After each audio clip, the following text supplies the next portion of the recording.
जीवन का हर पहलू कर्म ही तय करता है। जिंदगी में सुकून देने वाली कहानी। बहुत समय पहले की बात है। जंगल में एक संत रहते थे। उनके एक ही लड़का था और वह उस लड़के से बेहद प्यार करते थे और वह लड़का भी अपने पिताजी से बहुत प्यार करता था। एक बार क्या होता है, उनका लड़का आश्रम के बाहर खेल रहा था। तभी अचानक से एक सांप ने उनके बेटे को काट लिया और वह थोड़ी देर में ही खत्म हो गया। जब संत को बताया गया कि उनके बेटे को एक सांप ने काट लिया और वह खत्म हो गया, संत को एक बार तो दुख हुआ, लेकिन वह तो संत थे। थोड़ी देर में अपने आप को संभाल लिया। अब क्या होता है, जिस सांप ने संत के लड़के को काटा था उसको एक शिकारी ने पकड़ लिया और संत के पास लेकर आ गया और कहने लगा, महाराज, इसी ने आपके लड़के को मारा है। इसे किस प्रकार की सजा दी जाए, यह आप ही बताओ। तब संत ने कहा कि नहीं, इसको किसी प्रकार की भी सजा नहीं देनी, यह हमारे धर्म के खिलाफ है। इसको सजा देने से क्या मेरा बेटा जीवित हो सकता है? अगर नहीं हो सकता तो फिर इसको क्यों मारा जाए? इसको जैसा अच्छा लगा वैसा इसने किया। इस प्रकार की बातें सुनकर सांप भी इंसान की भाषा में बोल पड़ा कि महाराज, मैंने आपके लड़के को नहीं मारा।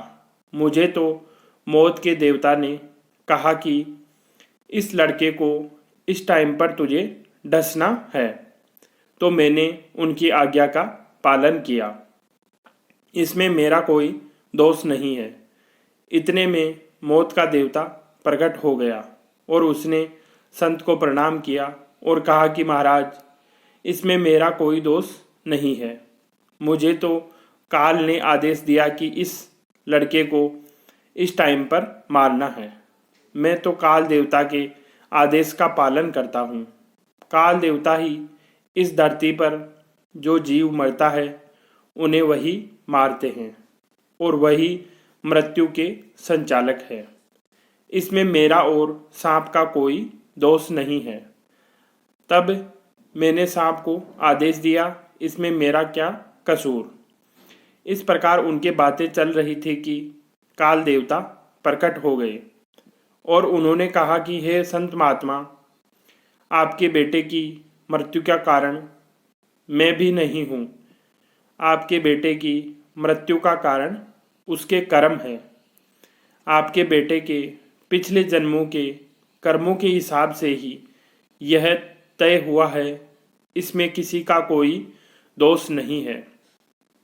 किसी भी जीव की मृत्यु और उसके सुख दुख, यह सब पहले के कर्मों के हिसाब से ही मिलते हैं।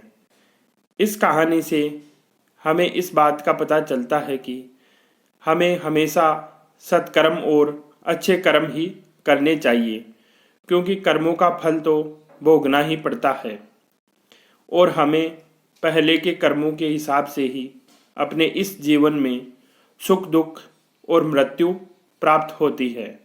इसमें किसी का कोई दोष नहीं होता। अगर हम कोई ऐसा काम करते हैं जिससे किसी को दुख दर्द होता है, तो आगे हमारे लिए भी कोई ऐसा काम करेगा जिससे हमें भी दुख दर्द होगा, और वही हम किसी के लिए खुशी का काम करते हैं तो हमारे लिए भी आगे कोई ऐसा होगा जो खुशी का काम करेगा।